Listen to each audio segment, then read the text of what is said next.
ଫୁଲମାଳ ବୁନ୍ଧା ସରିଲା। ଦେଖନ୍ତୁ ମାଳଟି କେମିତି ହେଇଛି, ଟେକି ବି ପାରୁନି, ମୋ ଠାରୁ ବଡ ହେଇଛି। ମାଳଟି ଦେଖନ୍ତୁ କିପରି ହେଇଛି, ଭଲ ଲାଗୁଛି ନା? କମେଣ୍ଟ ଦେବେ କେମିତି ଲାଗୁଛି। ମନ୍ଦିର ଯିବା ପାଇଁ କି ପ୍ରସ୍ତୁତି। ଇଏ ହେଲେ ବାବା ଭୋଳା ମହେଶ୍ୱରଙ୍କର ଇଏ ହେଲା ମାଳ। ଆଉ ଗୋଟେ ମାଳ କରିଛି, ଟିକେ ଦେଖି ଦିଅନ୍ତୁ। ଇଏ ହେଲେ ବୃଷଭ ମହାରାଜଙ୍କର ମାଳ, ବାବା ପକେଇବେ ତାଙ୍କ ପାଇଁ ଗୋଟେ ମାଳ। ଦୁଇଟି ମାଳ କରିଛି। ଏବେ ଯାଉଛି ମନ୍ଦିରରୁ ଆସିଲେ ପୁଣି ତୁମ ସାଙ୍ଗରେ କଥାବାର୍ତ୍ତା।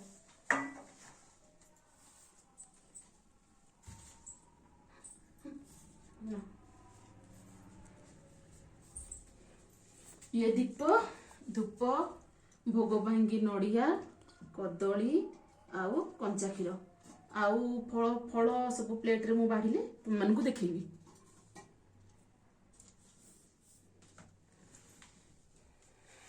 ବାଏ।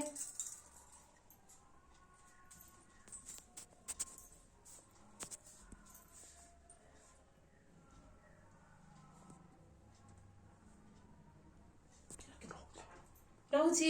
ଆସିଲେ ମନ୍ଦିରରୁ ଆଉ ଗୋଟେ ବଢିଆ କବିତାଟେ ଲେଖିଛି ଶିବଙ୍କ ପାଖରେ, ଶିବଙ୍କ ପାଇଁକି ବୋଲିକି ଶୁଣେଇବି।